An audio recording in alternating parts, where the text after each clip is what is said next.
เจริญพรพุทธศาสนิกชนทุกท่านอาตมาภาพในนามคณะกรรมการก่อสร้างพระธาตุสิมาหรือว่าสิมอยู่ที่วัดมโนศิลาไสยมงคลบ้านยามเจริญไซเมืองท่าโทมแข่งไซสมบุญในสถานที่แห่งนี้จุดประสงค์หลักๆในการสร้างพระธาตุสิมานี้เห็นได้ว่าอยู่ในเมืองท่าโทมนี้ปัจจุบันนี้มีสิมหลังเดียวซึ่งหลังอีกหลังนึงอยู่ทางท่าเวียงเรากำลังสร้างยังบ่ทันแล้วเพราะฉะนั้นจะเห็นอุปสรรคหนึ่งของทางคณะสงฆ์เวลาทำสังฆกรรมว่าจะเป็นการอุปสมบทหรือว่าบวชพระจะเห็นว่าการที่ว่าจะไปสู่ในตัวเมืองของเมืองท่าโทมนั้นการเดินทางการสัญจรไปมาค่อนข้างจะลำบากเพราะฉะนั้นจึงได้ปรึกษากับทางพระอาจารย์เจ้าที่การวัดก็คือทางพระอาจารย์พลคำอนัลโยเจ้าที่การวัดและทางอำนาจการจัดตั้งทางบ้านยามเจริญไซ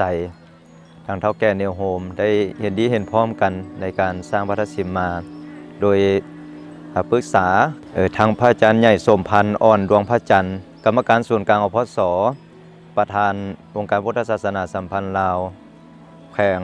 ไสสมบุญและทางญาท่านใหญ่กู่เมติโกเจ้าที่การวัดนากรุงโดยให้ทั้งสององค์เพิ่นได้มาเป็นประธานกิตติมศักดิ์ในการก่อสร้างพระธาตุสิมาหลังนี้ทั้งสองญาท่านก็ได้เห็นดีเห็นพร้อมด้วยทางอำนาจการจัดตั้งในแต่ละขั้นก็ได้เห็นดีเห็นพร้อมในการสร้างพระธาตุสิมาหลังนี้เพื่อให้ทางคณะสงฆ์ได้มีความสะดวกหลายขึ้นโดยเฉพาะแม่นในการทำไส้เป็นในการทำพิธีสังฆกรรมของ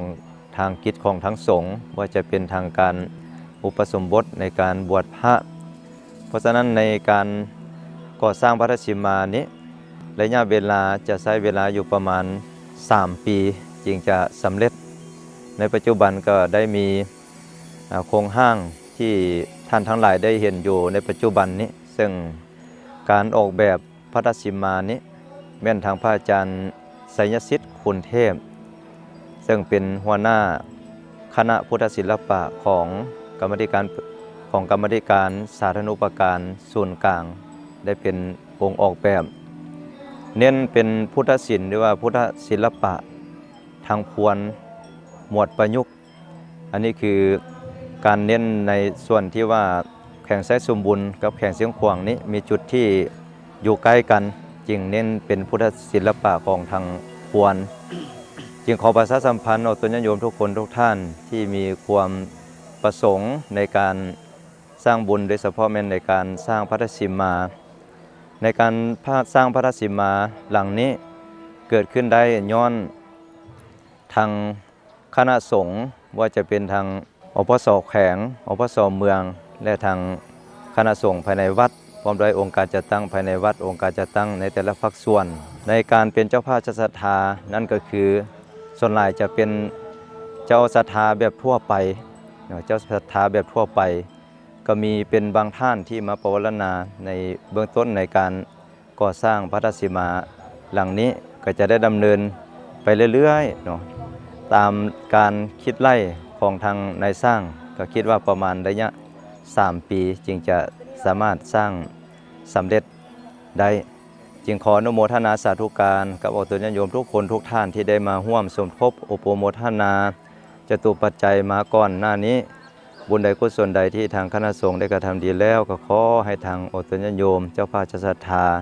ตลอดถึงพุทธศาสนิกชนทุกท่านจงมีแต่ความสุขความเจริญรุ่งเรืองในบวรพุทธศาสนาเจริญในหน้าที่การงานมีอายุวรรณะสุขภาละทุกท่านทุกคนด้วยเทินขอเจริญพร